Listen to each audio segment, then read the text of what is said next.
I don't want wrestling to be the one thing that defines me at the end of the day. On my tombstone, it's not going to be, here lies Booker T, the wrestler, ex-wrestler. It's not, that's not going to be it. It's something I'm here for something much bigger than, you know, what I've gone through so far.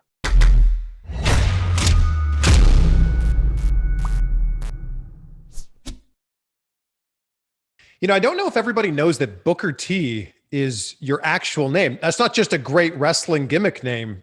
That's a great just name in general. I mean, as an adult, you might say that, but as a kid, you wouldn't, you know, because in elementary school, kids are cruel, man.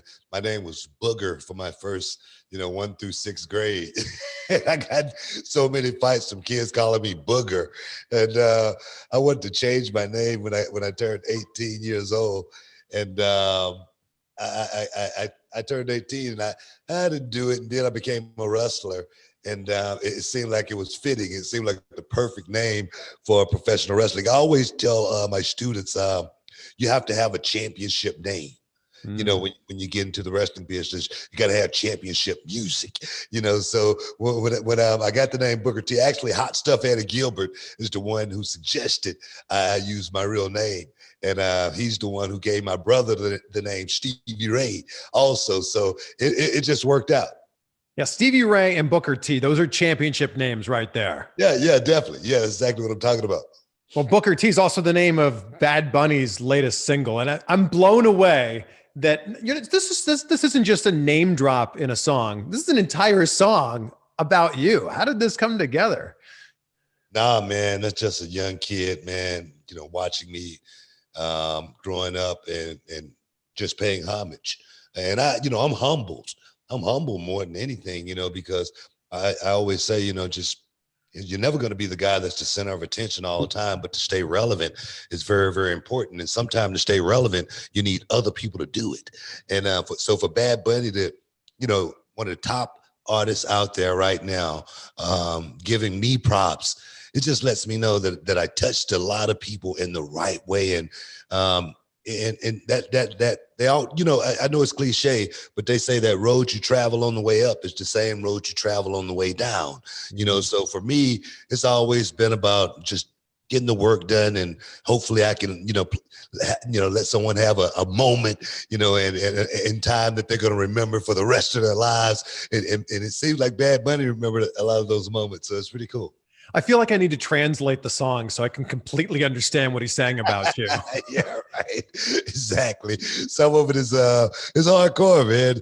It gets right down to the cut of things, and that's what I'm about, man. I mean, I'm from the street.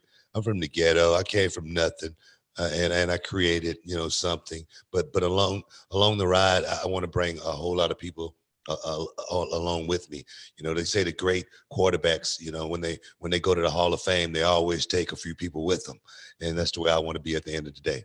Well, you touched on it a little bit there, but, you know, 6-time world champion, 2-time Hall of Famer, you're a broadcaster, you're a business owner, husband, father. Who were you before you found wrestling? I was a kid, man. Actually, I tell you, just a backstory. The way I grew up was, you know, people might think, you know, well, you know, Book had a, you know, rough childhood growing up. I did, but I tell people you don't miss what you never had or anything like that. I talk to young people about peer pressure, following, and being leaders. And I found myself at one point in my life, you know, falling to peer pressure, being a follower, you know, and I ended up in prison for a couple of years for aggravated robbery. But I knew that wasn't the last stop for Booker T. I knew that wasn't the place that was going to define me. At the end of the day, I knew something out there was, you know, I was meant to do something. I just never knew what it was. I was never that kid who grew up saying, you know, I want to be a fireman. I want to be a police officer or a doctor or a dentist. You know, I was never that kid because I didn't grow up like that. It just wasn't my lifestyle. My father passed when I was 10 months old. My mother passed when I was 13. So living life and getting through from one day to the next was more important to me than being on a football team or being on a little league baseball team. Is it unfortunate? Perhaps. Did I miss out on perhaps that part of my childhood, perhaps. But what I learned along the way, I really feel like put me in the position to be the person that I am today. The things that I saw and that was exposed to back then allowed me to be able to make a choice. You know what I mean? You're going to go right or left. My mother always said right or wrong, there's no gray area in between. So, I learned those lessons, and I easily could have been, someone that was drugged out on, on heroin. I easily could have been, a pimp, and ended up in jail, a pusher, ended up in jail, and for many, many years, I could have easily have done that. But those lessons, man, they were valuable lessons for a kid like myself growing up, in that nature, in that jungle that I was in back then. So when your mother passed away at 13, who becomes your guardian at that point? Well, for a while, no one. For a while, it was just my sister and I, and my sister, she's a couple of years older than I am. And it was just her and I in the house for a while, for some months. And then, one of my other sisters took us in. But you got to realize, that was a sister taking a brother and a sister in, not a mother or a father taking a son or a daughter in. So, and you got to look at it also. We lost our mother, we lost our father. Our sister went through that same experience, so she wasn't in the position as far as being a teacher, even though she took us in and we had a roof over our head, we still, didn't have the guidance perhaps that we needed. And we had to, like I tell my students, when I see a lot of the times, WWE guys are complaining because they aren't getting anything written for them, I say, sometimes you just got to make it work.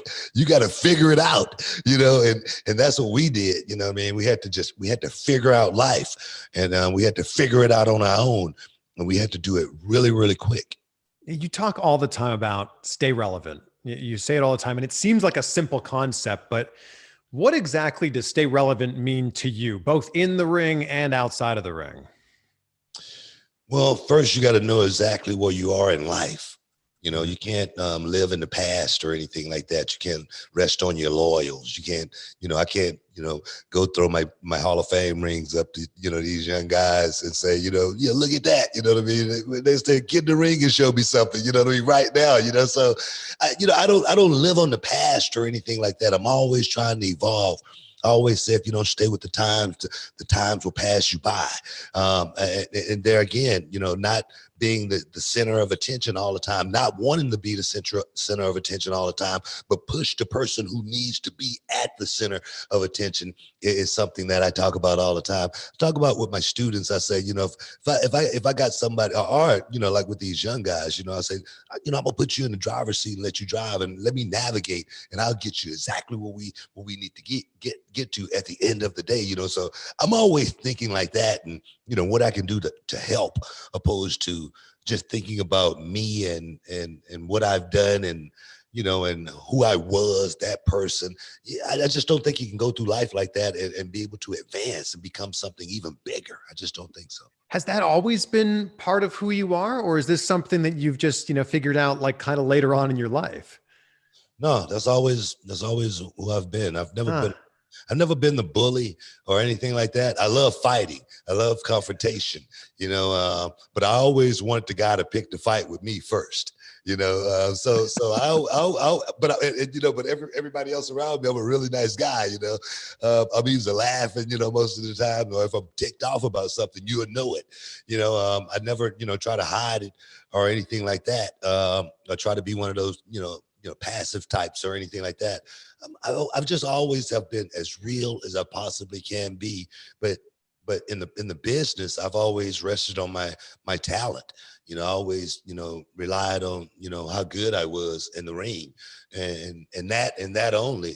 So I never really, it was never a thought, a day that I worried about anything as far as, wrestling goes, because I knew how good I was at that part.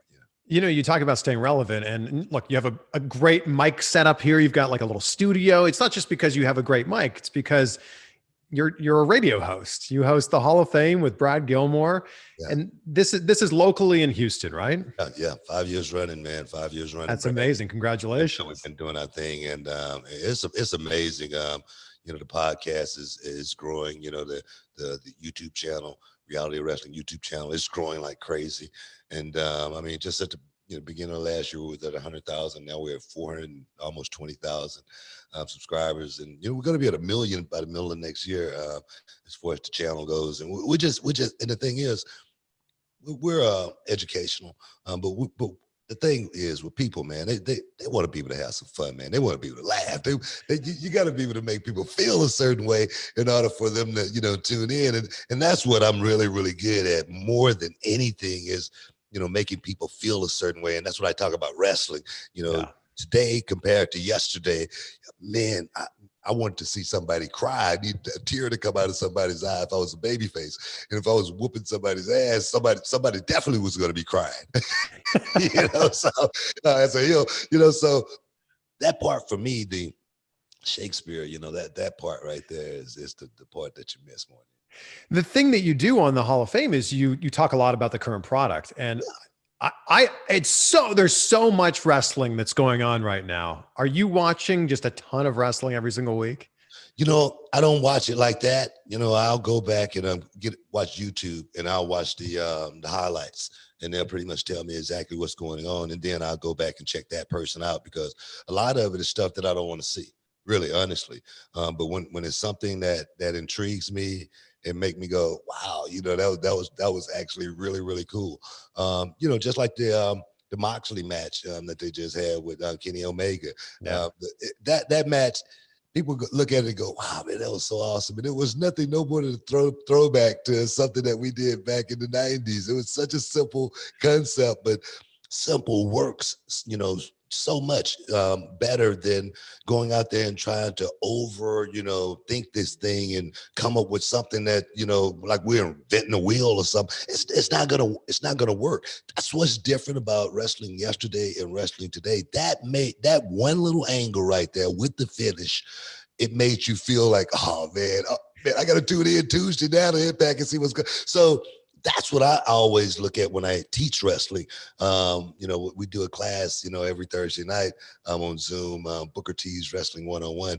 And I talk to people and show them the difference between what wrestling was and what wrestling is today.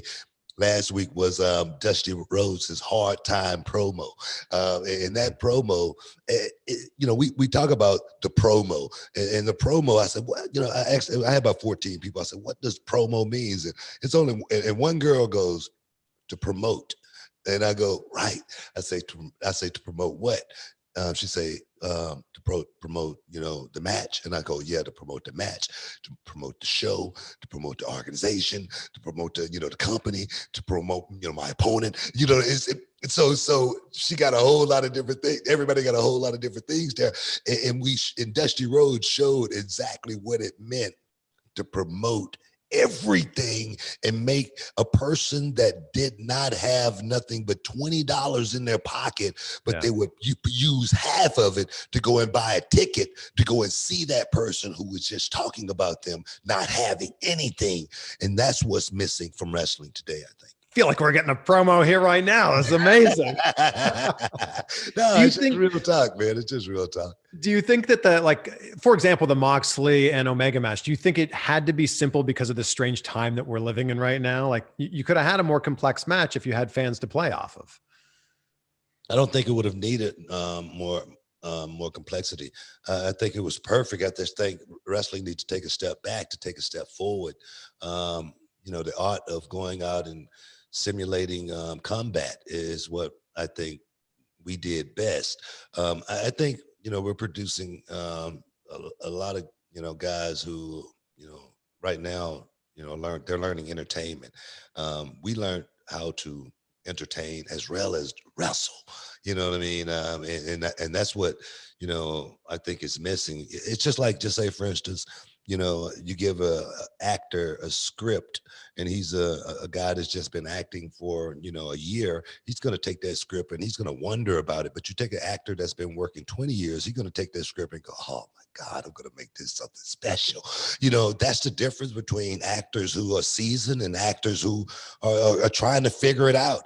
And I think we got a lot of actors right now that's trying to figure it out, opposed to taking that script. And like for me, such as King Booker, I say, oh my God, man, I'm going to make this something. Nobody's going to be able to follow this ever in the history of wrestling. That's what I'm thinking when I see a script like that, opposed to, you know, how do I, you know, I better make sure I read this line by line, and you know, my eyebrows are moving. You know what I mean? I'm pausing in the wrong places. I'm not making it as theatrical, as big as it possibly can be, because yeah, wrestling is not MMA. It's not boxing. It's professional wrestling, and the best professional wrestlers are the best actors. The best actors get the best scripts. They're the leading man. Don't think the guy that, you know, just started is going to get the leading man role. And that's what we got a lot of times, is a lot of guys in the business right now that just coming in and think they should be leading men, think they should get that script, you know, and really don't understand what that script entails, you know. When we look back at your WCW career, did you have a specific moment or match or promo that you think really elevated you to that leading man level that you're talking about? I think it was gradual for me. I think I was learning along the way. I was watching. I was thinking about being the, you know, this is not. I mean, my career is not by accident or anything like that. Me getting into business is by accident, you know, because it wasn't a thought process in my mind or anything like that. But as far as, you know, the learning part, I was thinking about that from day one, before I ever got into business. From a serious standpoint, I thought about the guys that worked in the main event, thought about the guys that work at the top level, and you know, being able to be diverse and be able to, you know, do anything on a dime, no matter what it was. Give me the script and let me go out there and make it work. But I wanted to be amongst the greatest wrestlers that ever put on a pair of boots at the end of the day. And I said that all the time. You know, I never thought about titles or anything like that. I just wanted to be the best wrestler in the locker room. And now I fall in the company of, you know, Bret Hart, Shawn Michaels, and Ric Flair, and myself as two-time Hall of Famers. And it really wasn't by accident. It was by design. I was thinking about how to be the best wrestler I possibly can be. And, you know, a lot of times, sometimes, you know, people don't really think about Booker T when you think about, you know, stats. But, you know, I say, go and look at my stats. You know, I got some pretty good stats, you know, and they match up with anyone that ever put on a pair of boots. And I did that just by, I always say, staying focused, not losing focus. Because in this business, man, you know, there's so much temptation along the way. 30 years for me, I've been a part of this business, and I'm still trying to stay focused. Man, you can lose track on a dime, and for a lot of people, losing track that one time, that's all it takes. So was this, you know, were these goals that you set match to match? Was it month to month, or was it year to year as you were coming up? You know, wrestling was something I did good, and it was so much fun to compete with guys, and there's stories out there, you know, Chris Jericho and all of the guys know the stories about me coming up, as far as being a kid who was really, really braggadocious. I would tell guys to go follow that. But I was studying the good guys too. I was studying the guys like Steamboat, and you know, I was studying guys like Ric Flair, and you know, even, you know, Triple H and all of those guys. I was studying guys to figure out how to be the best performer. And to do that, you know, the one thing I talk to my students about, I say, you know, when you go and watch a movie, and it's a really, really good movie, you get so caught up in it. At the end of it, the credits start going up, and everyone in the theater get up and start clapping. And the thing is, they can't see you, and the guy, they can't hear you. I mean, come on, it's a movie, but it makes you feel such a certain way. So I tried to master the art of making people feel when they see something, opposed to just seeing it. It's like the wind, you know, can't feel it, but you know it's there, you know, and that's what I tried to work on more than anything. So it's always been a test within myself. And then they're testing myself. I got to make the person that I'm working with much better than anyone ever made him look before. I gotta do that. You know, I gotta lose, you know, better than I win. You know, Yeah. I had those thought processes in my head. I want to take it back to what you mentioned earlier about, you spent some time in jail. And I'm curious, when you were in jail and you were, you knew when you were getting out, did you go, all right, when I get out of here, no more of this. I'm on a different path now. Did you actually have that sort of plan? You know, I didn't. I didn't have I knew I shouldn't have been there from the beginning, you know. But I never saw myself in jail before. I had never been in jail before I went to prison. I had never been in trouble before with the law. I had never been in the backseat of a police car before that happened. Okay, so this wasn't like an everyday occurrence for me. I was in a place unknown, but for me, it was the experience. It was the experience for me. I wouldn't necessarily say I needed it, but I utilized it. And I took advantage of that experience that I was going through just to see how easy it could be to find yourself in that situation. I wasn't doing nothing at the time anyway. Yeah, so, but no, man, it was just like you see in the movies, man. You know, when I first went in, I had to go to this place called Huntsville, and it's like a diagnostics place that you stop through. And I was in this one little cell by myself, and there's all kind of writing on the wall, like such and such been here, and I was like crazy, you know what I mean? It was like stupid. And I'm thinking to myself, how the hell did I end up here? This is nuts, you know what I mean? But I composed myself. I was able to adapt to the situation. I didn't let it, I didn't let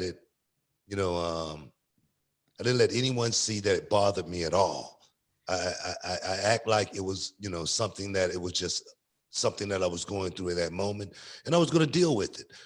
Whatever, no matter whatever I had to do, it was that simple. It was serious.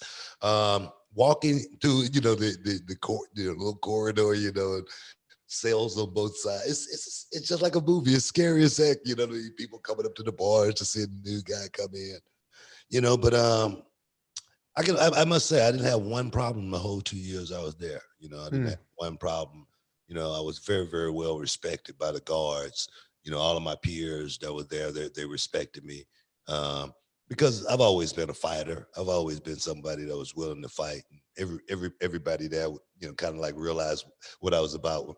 Really, really, really quickly. Even though I was a kid, I had experienced manly things, and I had seen things that kids just, wasn't privy to. And in the situation that I was in, I knew exactly what I had to do to get through it. And I didn't have to fall in any cliques or anything like that. I was my own man the whole time. In some sort of way, that time of your life put you, made you who you are now. That made you the person that you are.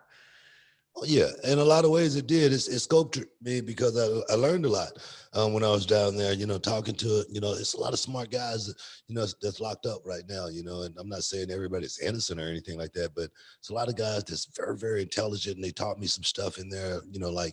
One of the rules. One guy taught me. He said, "Man, if you find yourself in a situation, act like you know how to do it, man. 9 times out of 10, if you act like it good enough, they're gonna go along with it." And I was like, all right, cool, And when I came out, I was working at this warehouse, and the manager knew a guy who was an actor out in California, and he would come over and kick it sometime. And he knew about this movie, Paramount Pictures. It was a Chuck Norris movie, and he told me, he said, "Man, you should go read these lines."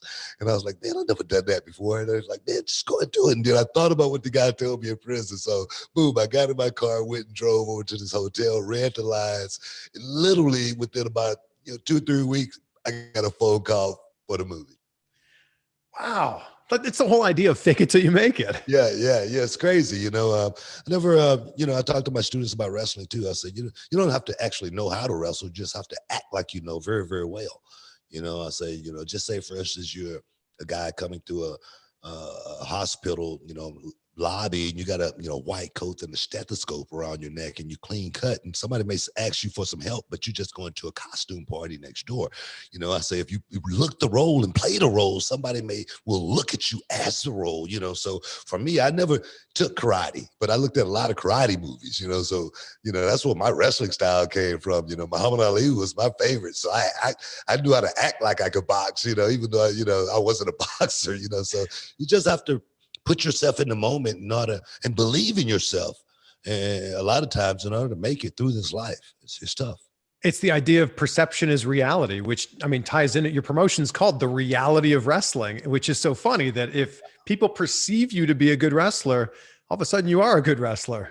Yeah. But you got to go out and act like it as well. You got to go out and look like it as well. And that comes from, preparation is the only luck you're ever going to have. You just can't, think it's going to happen by osmosis. You're just going to slip on a banana peel. All of a sudden you're going to be good. You got to be thinking 5 steps ahead. And a lot of times you're not thinking for yourself, thinking for somebody else. And I think that's why I get it back from, I think more than anything is I'm never thinking about myself. I try to never think about me, especially now at 55, because I've done so much in life. I've gotten so much. I've done it all. And for me to be able to, shine some light, it's just like, when Renee and I was doing the show, backstage, I would say, Renee, this is your show. I would make sure she had that in her ear just so she can feel that way. I'm pumping her up. You know what I mean? I'm your sidekick. You know what I mean? Whatever you need, I'm right here. You know what I mean? But yeah, I've been here and I've done it. And for me to be a part of, that with her, that's the least I could do is put her on a pedestal and make her feel even better and let her know that she could do even anything that she ever wanted to do in this lifetime. And that's what I'm about. That's what I'm really about. But, I'm about being stern too. It's just like I got a student who may not know, what he's talking about. I'm going to sit and tell him, hey, this is what it's got to be. And this is the way it got to be. Otherwise, get your stuff, get the hell. You got to be a certain way at certain times, and other times you got to be another way. And I'm a teacher, I'm a dad, I'm a trainer, I'm a mentor. I got so much going on in my life, man, but it's all for the good, man. It's all for the good. It's tough to put other people first in this business of wrestling where everyone's trying to get themselves over. And I feel like sometimes if you're putting other people first, maybe you get left behind. Yeah, I mean, that's true too. I've always been selfish. As far as the wrestling part goes. I've never been, unselfish enough to where I wasn't thinking about myself. I'm always thinking about me. But you gotta be able to look at the bigger picture. You gotta be looking at what things are, just say for instance, the champ, and I'm not the champ, just say for instance, the Rock is the champ, it's my job to make the champ look, as good as I possibly can, and hopefully when I'm the champ, he's going to make me look as good as he possibly can, so that's what I mean about, being able to think about somebody else opposed to yourself at certain times. Don't think in the match, I'm not going to get my stuff in, you know what I mean? So, you better throw a hand up, you know what I mean? So it's like that. But a lot of times, there again, people are thinking about, themselves and themselves only, and they miss the bigger picture of, how do you actually make it to the next level?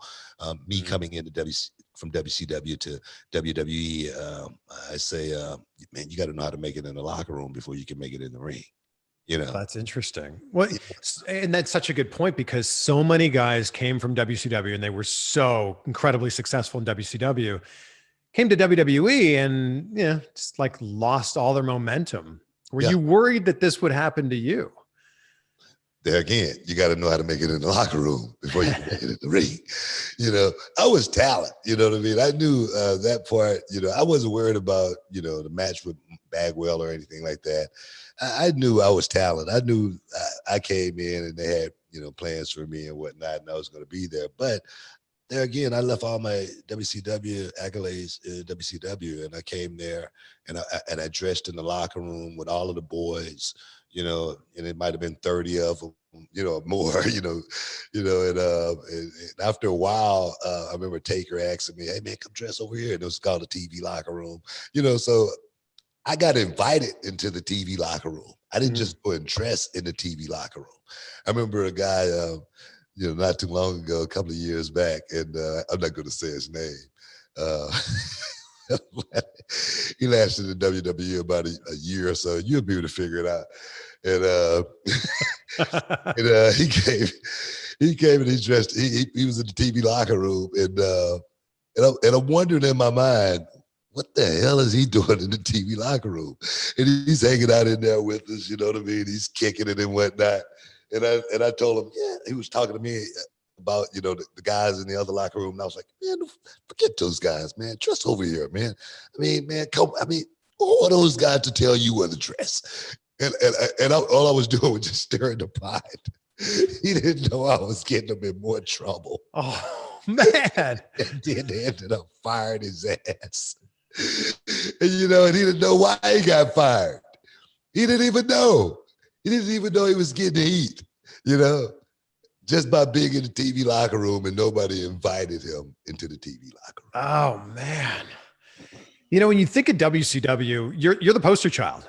You and Sting. I mean, there's a handful of others, but you're the poster child. And it was so interesting seeing Sting still wrestling right now. What was your reaction to seeing Sting debut in AEW? Hey, bro, you know, some guys don't want to quit, man. Some guys just don't want to leave it alone. And, you know, that's what they do. You know, Sting, I never thought I'd see Sting still, you know, doing this at 61 years old. I just didn't think that. But I was talking on my show just last week. It's hard, you know, sometimes, you know, to walk away from this business. And then again, you know, after you've done it for so long, you want to walk away from it your way. You know, he didn't get a chance to do that in WWE, you know, so now in AEW, you know, he may feel like he got a chance to go out there and do it, you know, and do it his way and walk away from it. But for me, I don't know, man, more power to those guys that want to go out there and do that. But I wasn't one of those guys that wanted to wrestle my whole life. You know, I wasn't one of those kids that dreamed of being a professional wrestler as a kid or anything like that. I wasn't somebody that like Christian and Edge and there was in, you know, WrestleMania 1 in the fans. You know, I was on the, you know, watching some prostitutes going down the strip, you know what I mean? You know, like, man, you know, so when I got into wrestling, you know, it was, you know, it's different, you know, it's different for me than you know, most of these guys. So I just look at it, you know, so differently, you know, seriously. Do you think we're going to see Sting have a match? You know what, man? For Sting to want to have a match, I wouldn't advise it. Okay, at 61 years old, I wouldn't advise it. It's just not. I don't know. Is it worth it? You know, I don't know. I mean, to him, it might be worth it. You know, but I don't know. I say wrestling is a young man's sport. That's why I got out. You know, I said I was going to retire when I was 40. All right, and when I turned 40, I was like, man, I'm still pretty good, man. I'm like, man, I'm still better than the rest of these suckers on the roster, man. Why I quit now, you know? So I pushed it until I was 45, and then I walked away from it. And I tell you, I don't itch to ever, you know, put my boots on to go out there and do that ever again. You know, I mean, I had a great run and I had a great time doing it. And I love, you know, watching the young guys come up. I love seeing my students get a break and get a chance, you know. But Sting, he's a guy, you know, he was doing it before I was doing it, well before I was doing it. It's something that he's done his whole life. It's something that's in his blood. There again, not getting a chance to finish it properly in WWE. I remember when I went to WWE in 2001, and I don't know, you can go back and, research it, but Sting did an interview. He said the reason he never went to WWE was because of the way they treated Booker T when he first got there. And he said, because he said I was disrespected by The Rock when I first got there, and he thought I should have been treated better. And what he was talking about was when me and Rock, we did our angle, and Rock goes, "Who are you?" And I go, "My name is." He goes, "It doesn't matter what your name," And I go, I always looked at this as wrestling. I've never looked at it like it was a serious thing. And I think if Sting came there and he did an angle with The Rock, Rock would have perhaps did the exact same thing with him. But it's wrestling, and for him to have missed out on 15 years maybe of time because of that angle that I did with The Rock, I thought that was very.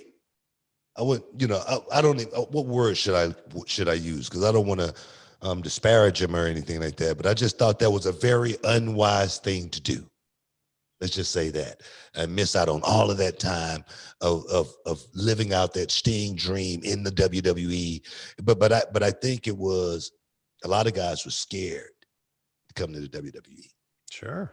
And a lot of guys did not want to have to, put in the work and really, establish themselves all over again. But me, I was like, let me go up here and see how good I really am. I wanted to challenge myself with the best workers in the world. But for Sting to do it now at 61, I just think is very, very it's an unwise move to go out there and try to work with these young guys. I remember that promo with The Rock. Who in the blue hell are you? Yeah. So for the record, you were not offended by this.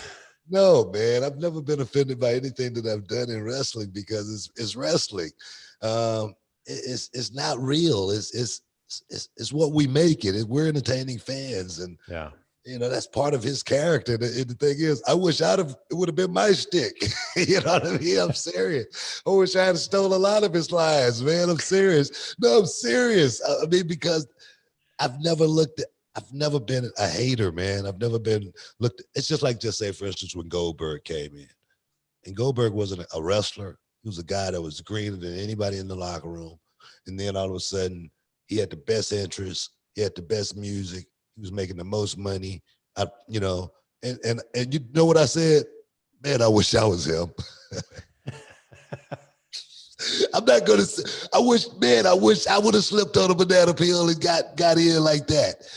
I can't hate on the guy because he's freaking, a huge star and he's making money and that just happened for him. I cannot do that.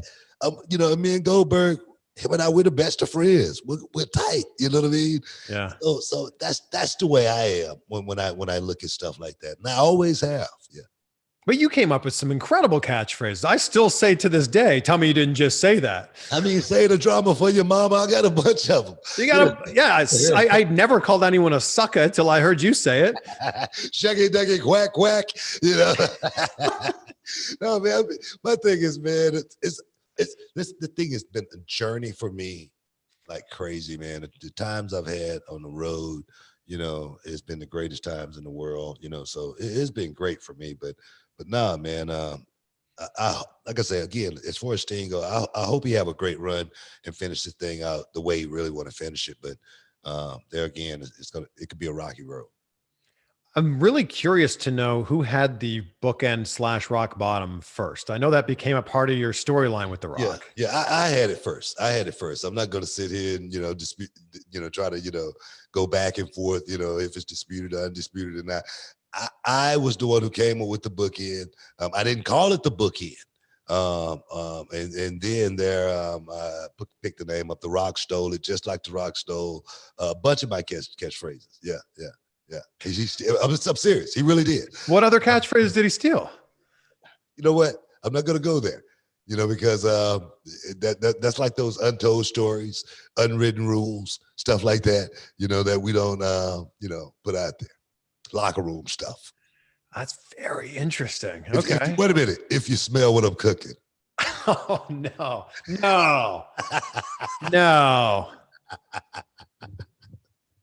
That was it? That's the one? Hey, I'm just saying. I'm just saying. I'm just saying. All right. I'm just saying. All right. Wow.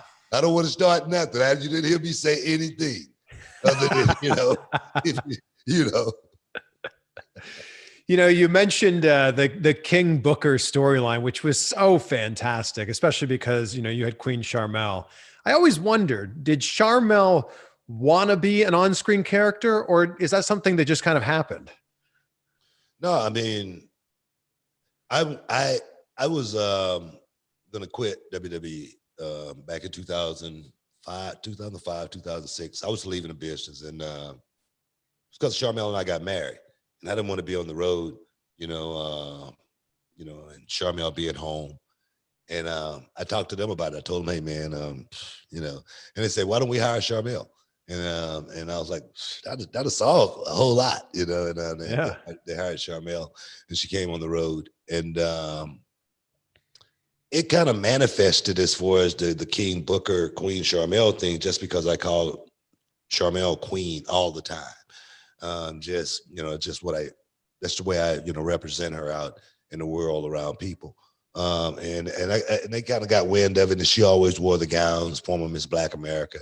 And it's like, why don't we do the King of the Ring thing and make you king? I became king. I think I won like 2 matches. And I was anointed king, but they made me the king. But it was all, I think, driven and motivated around Charmelle, and me being king, kind of like made sense. But it's one of those angles that could have been an asterisk, at the end of my career. Me, Booker T, being like a clown, acting stupid.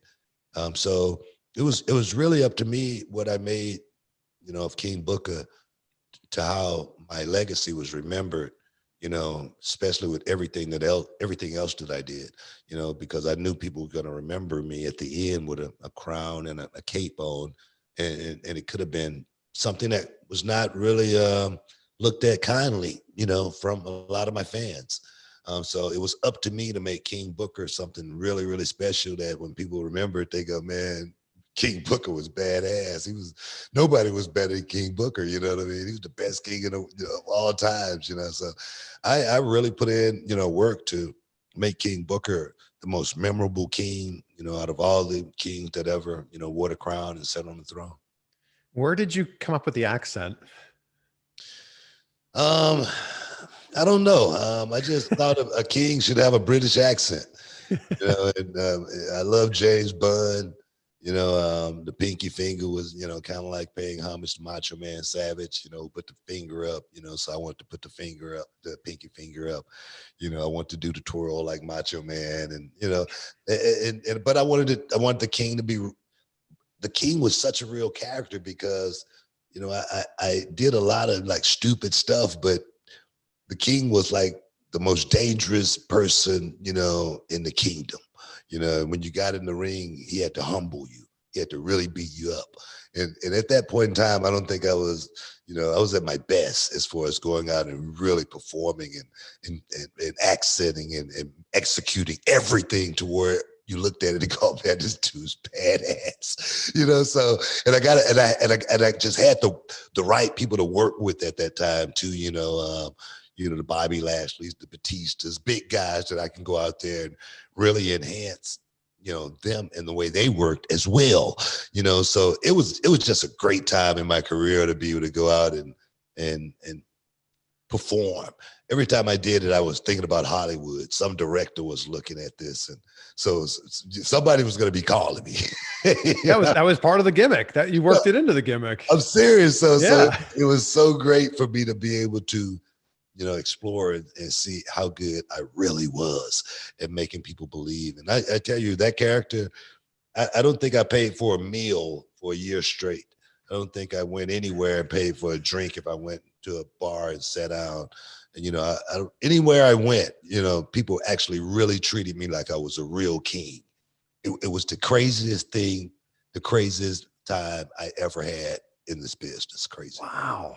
When you talk about your legacy, Did you realize this supermarket match with Steve Austin would become such a part of your legacy when you guys were planning this out? No, that's the actors, though. Again, man, it's the actors. That's who are the really, really good actors. They take the script and they try to make it. It was about Steve that night. I had been messing with him. If people remember the story, I had been, messing with him for the longest. He had been trying to catch me for the longest. I put him through the table, whatnot. So he had been chasing me, and so it was my time to return the favor. And there again, my losses got to be better than my wins. All right. So I got to really go out here and make Steve look great but I still got to get my stuff in at the same time, so I was very entertaining getting my ass whooped, and I think that's what the good performers do. The good performers go out and they work for the end goal opposed to anything else that's going on. I never thought about that would be an iconic match at the end of the day, but iconic moment at the end of the day. But what I tell my students is, you got a guy like Steve Austin, who's a 100% badass. You got Booker T, he ain't no slouch. He's a pretty badass guy himself. But they can go out in a grocery store and make you laugh and entertain. And I go out on the belt, I'm crying like a little baby. I'm gonna get you, man. And it was just wrestling. That's what wrestling is. And it was about the fans that I tell my students, and I hope these young guys out there that get a chance to listen to this, it ain't about, you and I, we wrestle each other, tonight, and then we go down the road talking about how many spots we did in the match. Man, that thing off the top, it ain't about that. It's about the fan, man. It's about the fan leaving that arena saying, man, I cannot wait to get back to see such and such, man. They can't wait to get home and, order their tickets for the next show. Next show is 3 months away. That's the way you try to think about entertaining your fans. For me, it was always an out-of-body experience. I always could sit in the front row and watch myself and think about what I wanted to see opposed to what I wanted to do. After that supermarket brawl, cameras go off. What happens then? Do they immediately start cleaning this up so they can open the store the next morning? I don't know, man. I don't know. I had, milk in my head. I had eggs. I had flour. I couldn't see anything. I was cold. I was like, get me out of here, man. And I just had my dreads. I had just started my dreadlocks. I was like, I hope this freaking, potion helping out a little bit, but no, man, it was action. There was no rehearsal. We did a walkthrough, and that was it. Today, wow. They tried to do that. It's no way. Two guys could go out there and pull that off today in 2020, and people 20 years from now saying that was something great. And the reason why there again, it goes to Steve Austin being Steve Austin, really, really great performer, Texas guy as well. Myself being someone who's, definitely knew exactly what my role was and what my job was that day. And to go out there and make it work. I don't think Steve and I ever, when I did his podcast, we talked about it. But for all these years, Steve and I, we never talked about that moment ever, because that's what wrestlers do, man. We were thinking about the next moment. We're thinking about what's next. We're thinking about the next show. The next, Shakespeare, next, Phantom of the Opera. We're not thinking about that one time. And that's what makes it great, because it was all about just putting the work in. What was the final bill that WWE had to pay that supermarket? I don't know, man, but I know Vince wrote him a check. The Green Frog, Bakersfield, California, is no longer there, man. But, a lot of people got, a piece of the Green Frog when they, knocked it down and whatnot, demolished it. But for me, it'll be a moment etched in time. I love Bakersfield, man. Always good times going to Bakersfield, and then the Green Frog is something that's going to always, be etched in stone, man. 19 years, man. 19 years, almost 20 years. That was, and people still talking about it. I was just looking at it yesterday, man. I was laughing so hard, man, because I was taking some bumps in that supermarket. I was so scratched up after that thing was over with, man. I thought I was gonna get caught, going off the belt. I thought something was gonna get caught in the little corner or something, man. So, but it was awesome, man. It was a great night. So many people have attempted the Spinaroony with you. Who is the best person to do it, and who's the worst person to do it? Oh man, the best person was let me see, it's probably gonna be I don't know, Devon did a pretty good Spinaroony. And I think the worst was Big Show. Big Show's but I tell you, Edge, he had a pretty bad one as well when him and I had to wrestle at WrestleMania 18. He wanted to do the Spinaroony so bad, man. So he's like, man, just show me how to do it. Just show me how to do it. So I showed him how to do it. So he's out there working on it all day. He's trying to get that Spinaroony. And by showtimes, he's got strawberries all over his body. Oh, where no. he's literally ripped the skin off of his body. And then he still couldn't do it in the match, So he had a pretty bad Spinaroony as well. Wow, that was WrestleMania 18? Yeah. So he wanted to do this in front of his hometown crowd. Yeah, but he couldn't pull it off. Yeah. Wow. Yeah. I was always so impressed when you tried to get The Undertaker to do it. Hey man, that was an iconic night, man. There again, that's what wrestling was back then. We were family out on the road, trying to get from one day to the next. So we had fun like that, and to try to get the Undertaker to do it, we were 45 minutes to an hour after the show went off the air, doing that. And today, there again, I don't think something like that will work. They may try it, but I don't think it would have the same effect that moment had. Like today, this many years later, people still talking about me trying to get the Undertaker. It was Vince McMahon actually trying to get him to do it. He came into referees here trying to, get Undertaker to do it. I'm like, man, why don't put me in this, man? Go on, you kidding me, man? It's the Undertaker. We're good friends, but it's the Undertaker. And I remember you could see it on his last ride when they show that. He looks at me and it's on tape, and he goes, kill you. and I look at him and I go, bro, it's not me. But that night was awesome, man.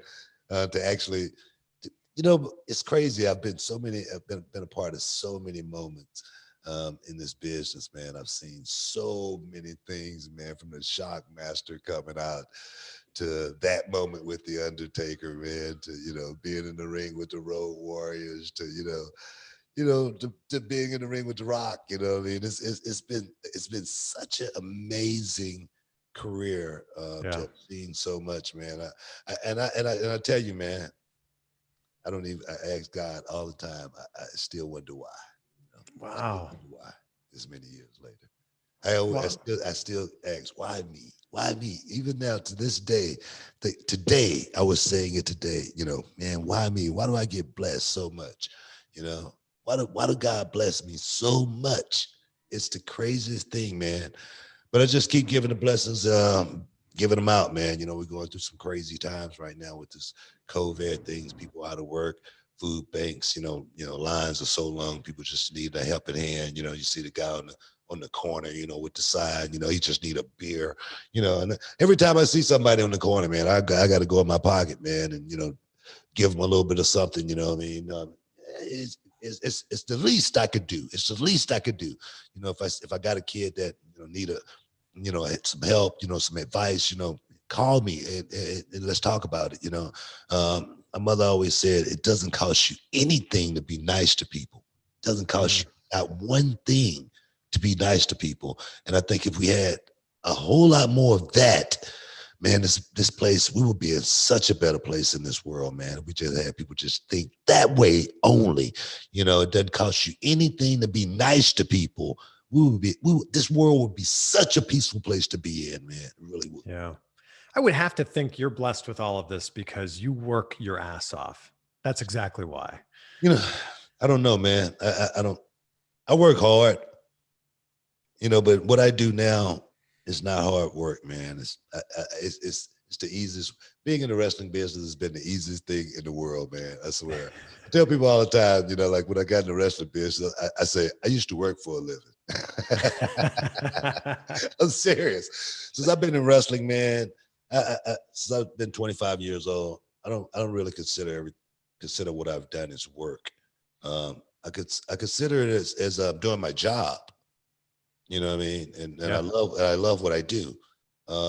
But I've never really considered what I do work because it's not really that hard for me. It's really easy for me to do what I do right now. I'm blessed. I really am blessed, and I'm blessed to just I ask God just give me enough time to finish my work and we'll meet in the middle. You do your part, I do my part, and we'll meet in the middle. I just want to. That's the only thing I pray for more than anything, man. Life is tricky, man. Life is tricky. We all got a birth date. We all got a death date, and it's the work that you put in between. You know what I mean? It's the only thing that really truly matters, man. At the end of the day, when you leave here and your legacy that you leave and the people that you change and a lot of them get transformed from what.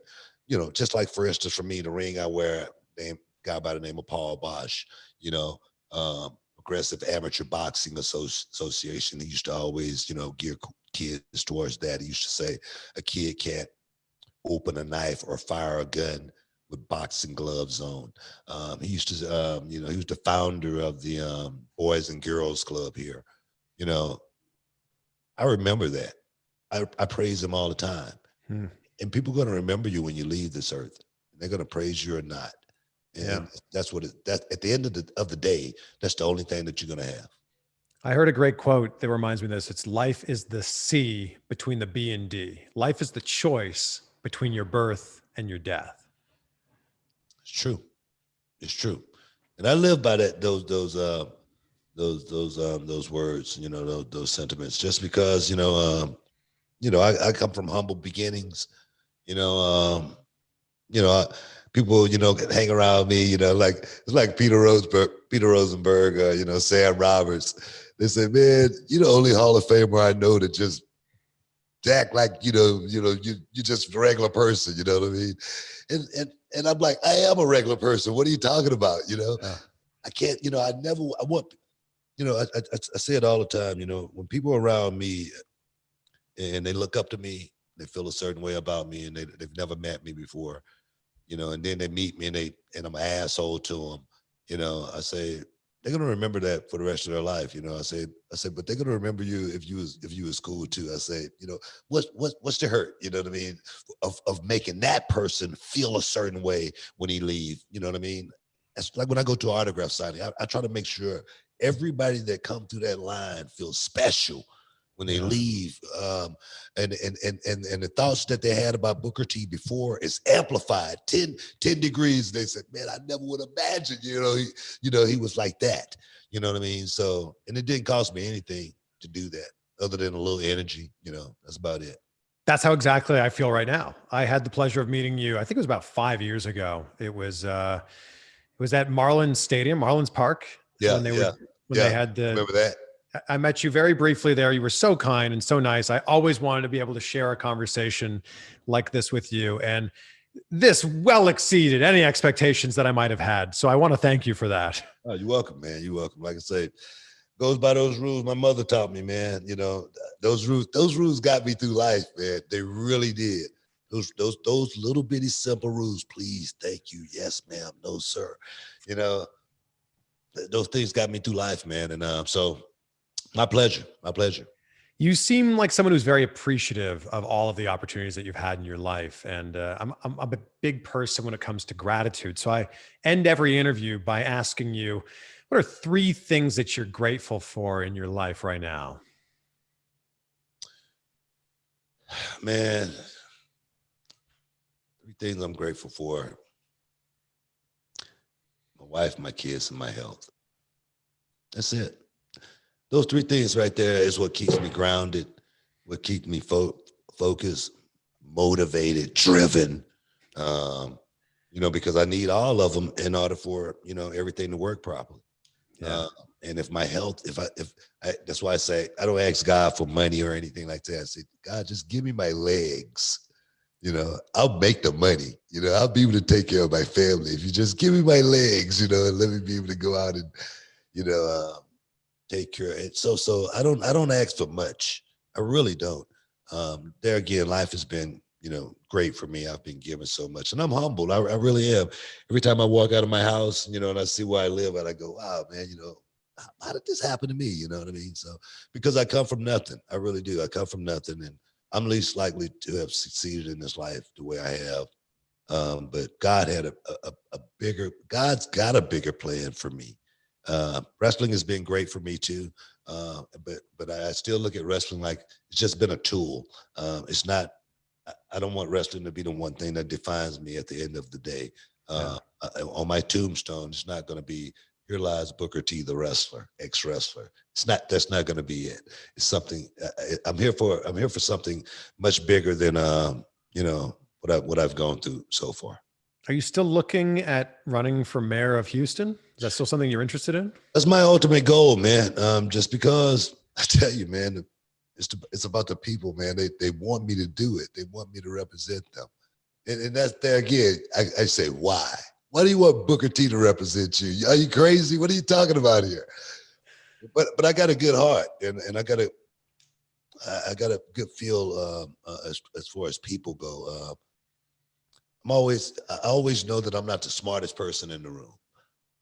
I know I got to have a good team, man, around me in order to be able to succeed. Even now, right now, to this day, I wouldn't be where I'm at right now without a young crew of guys around me, like Brad, like Kevin, and if I didn't have these kids around me, literally, I would not be where I'm at right now. I know it. Some of the stuff that they have turned me on to and opened my eyes to have been amazing. And my thing there again, I say, let me sit in the passenger seat. You drive, I'll navigate. Let's see if we could get there together and make something together and create something and build something. I told Brad when he first came with me, I said, man, we don't have a lot of money, but it's a lot of opportunity. Now he's my right hand man. He's going around the world with me. But I told Brad, not too long ago, I said, man, none of this would be possible if it wasn't for you. I say, I couldn't have done this without you, and for him to hear that is very important because it's a lot of people want to really think that they've done it on their own. Yeah. I'm not one of them. Well, again, Brad's your co-host on the Hall of Fame. Yeah. Reality of Wrestling here on YouTube. People can subscribe because you're that page, you guys are just soaring. You're right. You're going to be at 1 million subscribers by this time next year. Bad Bunny. that too, yeah. Bad Bunny. It's crazy seeing after that song came out how much that channel has just exploded. Yeah, man. Heck yeah, we rolling, man. Onward and upward. Where can people find you online?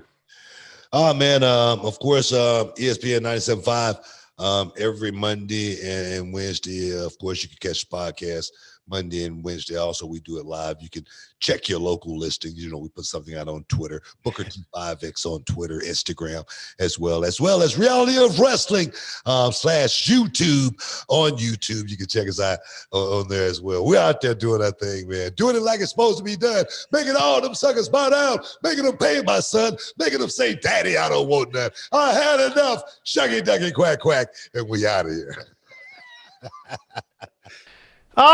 What's not to love about Booker T? Hope you got a little insight here into who Booker T, the man, is, because we know a lot about Booker T, the wrestler, and a lot about Booker T, the commentator, but Booker T, the guy, is just awesome. You can check out his YouTube channel here on YouTube. It's called Reality of Wrestling.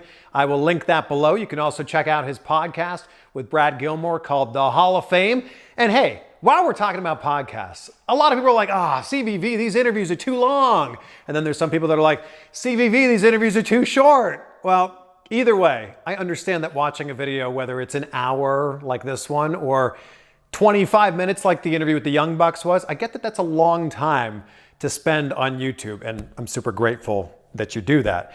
But if you ever want to just listen to these interviews, It's available on my podcast, The Chris Van Vliet Show. So wherever you listen to podcasts, you can listen to this interview and, well, every other interview that I've ever done.